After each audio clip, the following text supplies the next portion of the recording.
Bonjour, bonsoir et bienvenue sur Cinéden Sublime, le podcast qui aborde les thèmes de la sensualité et de la sexualité de tous les êtres humains. Peu importe le genre, l'orientation ou les pratiques sexuelles de celui qui écoute, cet espace est destiné à toutes les personnes avisées, curieuses, confirmées ou non, qui prônent l'ouverture d'esprit, le respect et la bienveillance. Cet espace est chaleureux, intime, sans gêne et sans tabou. Je vous invite à me suivre, nous partons ensemble en s'exploration.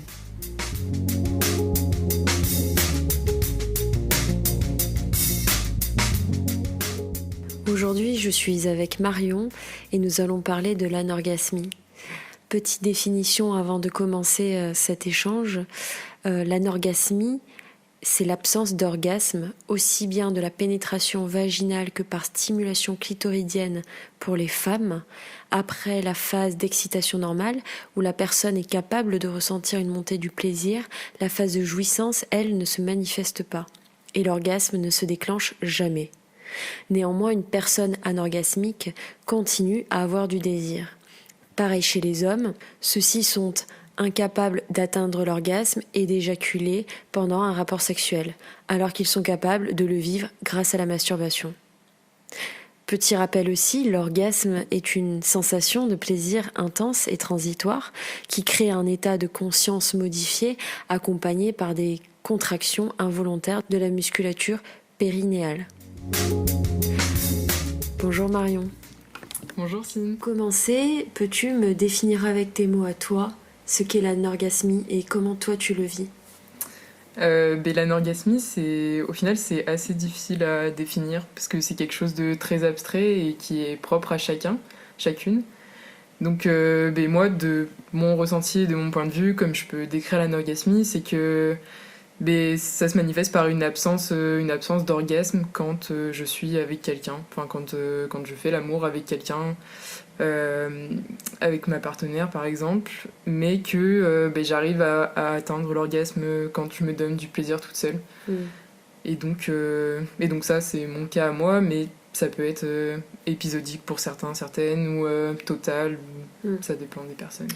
Effectivement, il y a deux types d'anorgasmie. Il y a l'orgasmie dite primaire, lorsque la femme ou l'homme n'a jamais atteint d'orgasme, ni par pénétration vaginale, ni même par masturbation.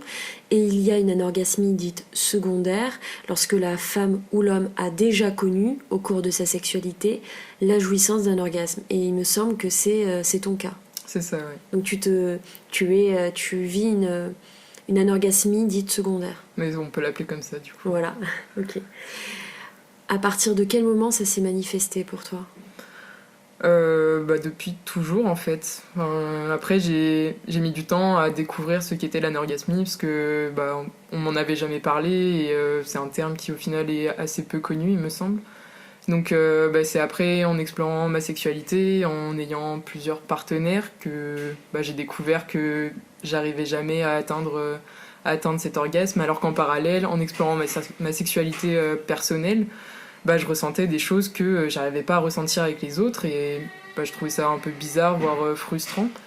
Et du coup, après, je suis tombée sur ce terme et d'autres témoignages et je me suis dit, oui, en fait, je suis peut-être comme ça.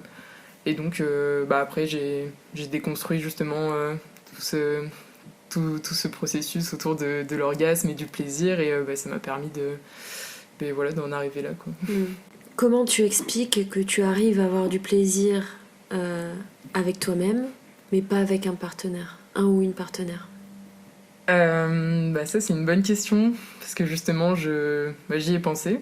Et là encore la réponse elle est propre à chacune, en fonction des ressentis, des expériences passées, des traumatismes ou non, des relations avec les autres partenaires. Donc moi c'est peut-être plus une question de lâcher prise ou de l'ordre de l'inconscient que je ne maîtrise pas. Parce que quand je suis avec moi-même, tout va bien. Et quand je suis avec un ou une partenaire, tout va bien aussi. Ouais. Mais il y a un truc qui se joue de l'ordre de l'inconscient qui fait qu'à un moment, le plaisir se bloque. Et j'arrive pas à atteindre ce que je peux atteindre d'ordinaire. Ouais.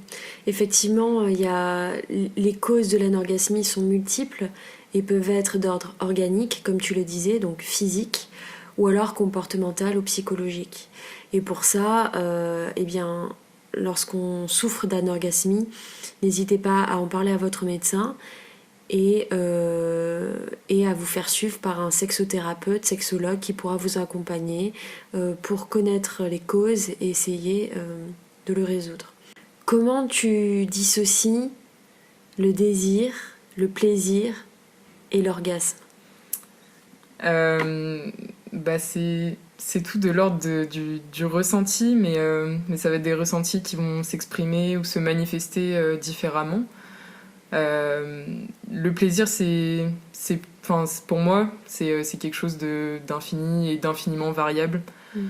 Alors que l'orgasme, ça va être une sorte de but, un plaisir à une certaine échelle qui va être très intense mais très court et très éphémère, alors que le plaisir va de pair aussi avec le désir et se manifeste. Le plaisir peut se manifester physiquement ou justement plus dans le jeu, dans le jeu ou l'attirance avec le désir, et c'est quelque chose qui va avoir des degrés où on va avoir des phases d'excitation ou d'autres où le plaisir va plutôt redescendre, se calmer pour ensuite remonter. Alors que l'orgasme, c'est vraiment un plaisir qui va monter très très haut et très très fort jusqu'à exploser. Mais du coup, c'est une sensation très éphémère. Et moi, par exemple, comme je ressens le plaisir en faisant de l'anorgasmie, mon plaisir, en fait, il peut être infini et ne jamais s'arrêter. Parce que je vais avoir des phases où ça va monter comme si j'allais avoir un orgasme, et l'orgasme ne vient pas. Et donc, du coup, mon plaisir continue, en fait. Mais juste, il stagne, ou alors des fois, il redescend. Donc c'est pour ça, c'est très variable et ça dépend encore une fois. Quel impact ça a sur ton quotidien, ça? Pas un grand impact au final sur mon quotidien, parce que la sexualité, c'est quelque chose de assez intime que j'expose pas forcément dans ma vie de tous les jours et qui n'intervient pas dans mes actions quotidiennes. Mais ça a un impact quand j'ai une relation un peu plus durable avec une personne et qu'on va commencer à parler de sexualité, à s'intéresser à l'une ou l'autre, qu'on va chercher à se donner du plaisir mutuellement. Et jusqu'à maintenant, enfin jusqu'à récemment, j'étais toujours tournée vers le plaisir de mes partenaires et avant de me tourner vers le mien, jusqu'à ce que une partenaire en particulier s'intéresse plus au mien et qu'on commence à discuter tout ça, et que moi de mon côté je prenne conscience aussi de mon plaisir. Et donc du coup là ça affecte, non, mais ça peut créer des troubles un petit peu dans la relation, les relations intimes, parce que on a toujours cet idéal de l'orgasme et de faire atteindre l'orgasme à son ou sa partenaire, et que ça peut être frustrant ou vexant pour l'autre quand elle n'y arrive pas. Ça peut être aussi frustrant pour soi-même quand on n'y arrive pas, parce qu'on culpabilise un peu alors que l'autre a tout donné et que nous on culpabilise de ne pas lui avoir rendu en quelque sorte. Mais après, au final, en communiquant là-dessus, on arrive à déconstruire tout ça et à prendre conscience que le plus important, c'est juste le plaisir. Et arriver à se donner du plaisir mutuellement, peu importe qu'il y ait orgasme ou non. Et ça passe avant tout par la communication, je pense, et la connaissance de soi-même et de l'autre. Et donc à partir de là, ça n'affecte pas, je pense, la relation. Est-ce que tu as déjà eu des réactions négatives par rapport à ça?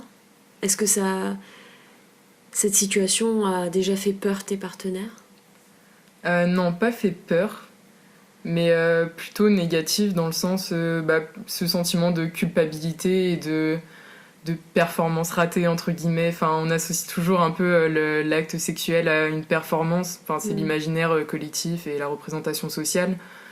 Et donc du coup la performance se symbolisant, se concrétisant par l'orgasme. Et donc ne pas atteindre l'orgasme peut donner l'impression d'une performance ratée. Non, j'ai été nulle, je t'ai pas donné assez de plaisir, je te rends pas ce que toi tu me donnes, alors que par exemple la partenaire ou le partenaire va atteindre l'orgasme. Donc c'est plutôt ce sentiment de culpabilité qui est mutuel, parce que de son côté, quand on est anorgasmique, c'est ça, on a l'impression de pas trop rendre ce que la personne nous donne, et de pas lui offrir entre guillemets ce plaisir jouissif, quoi.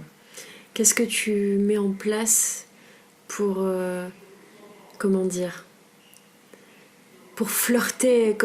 L'anorgasmie est là, que tu le veuilles ou non, pour l'instant.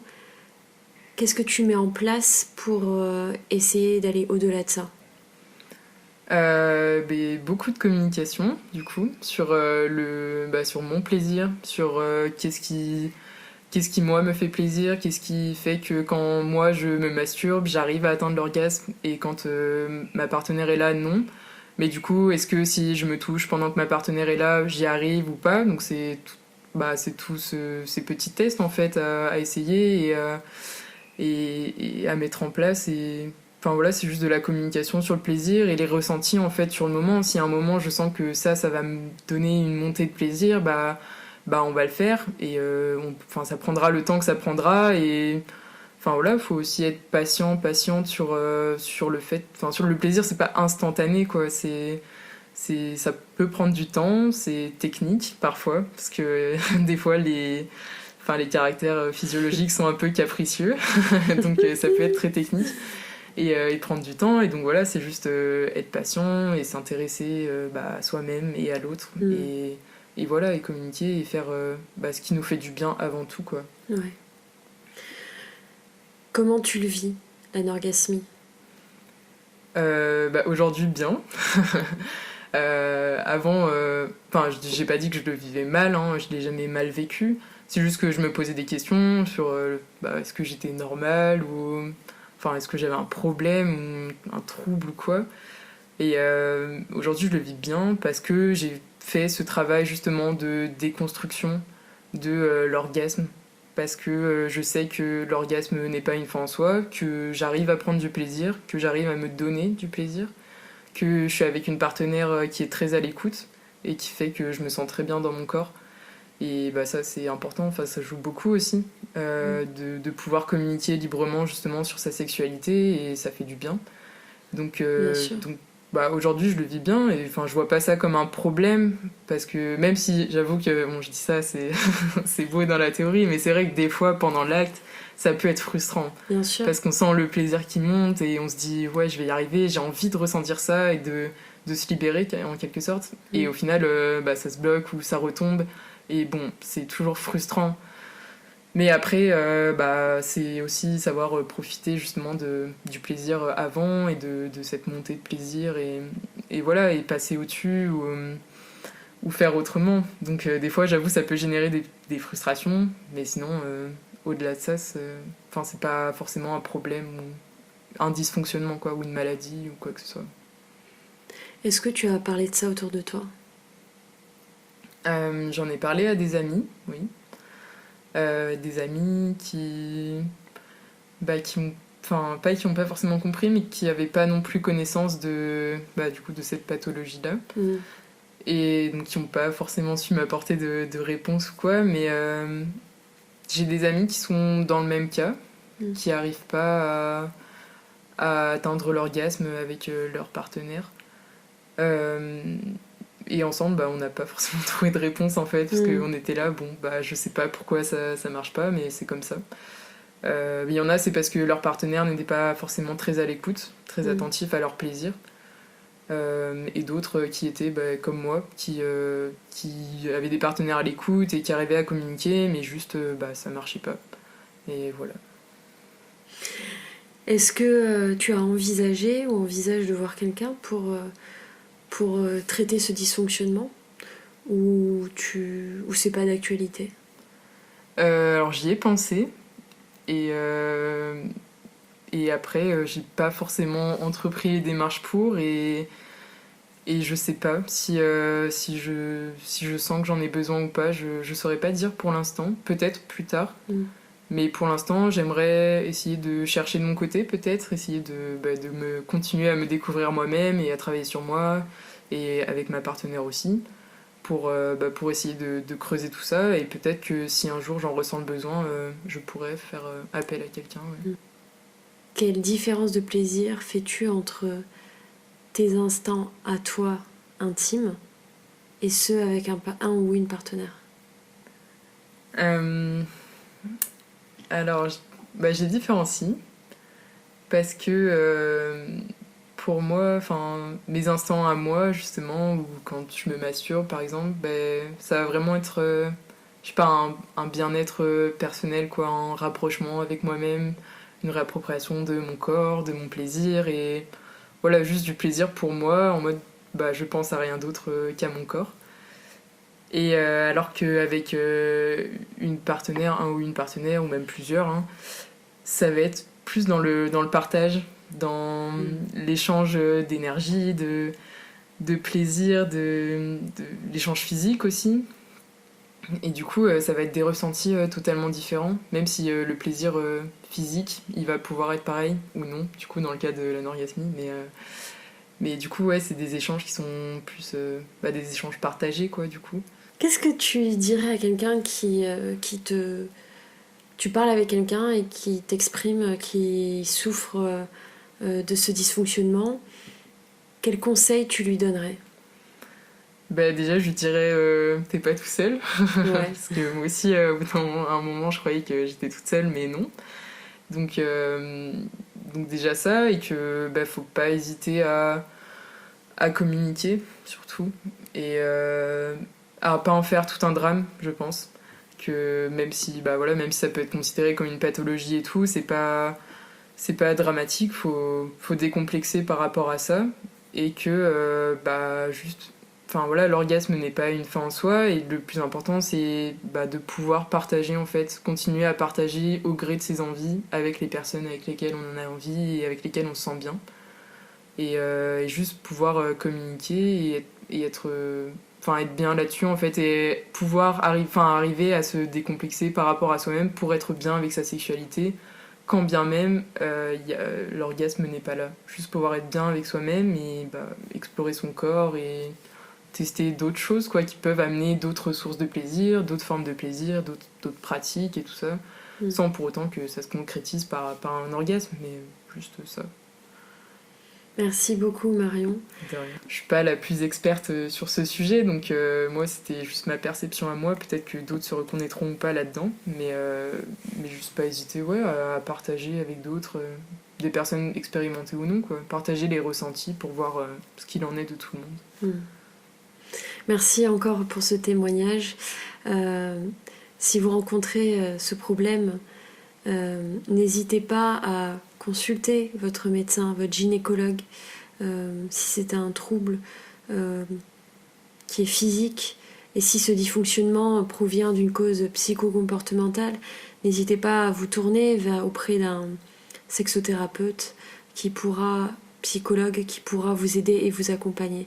Merci d'avoir écouté ce podcast. N'hésitez pas à liker, commenter, partager et réécouter le podcast Sin Eden Sublime pour faire grandir et évoluer le projet. À très bientôt.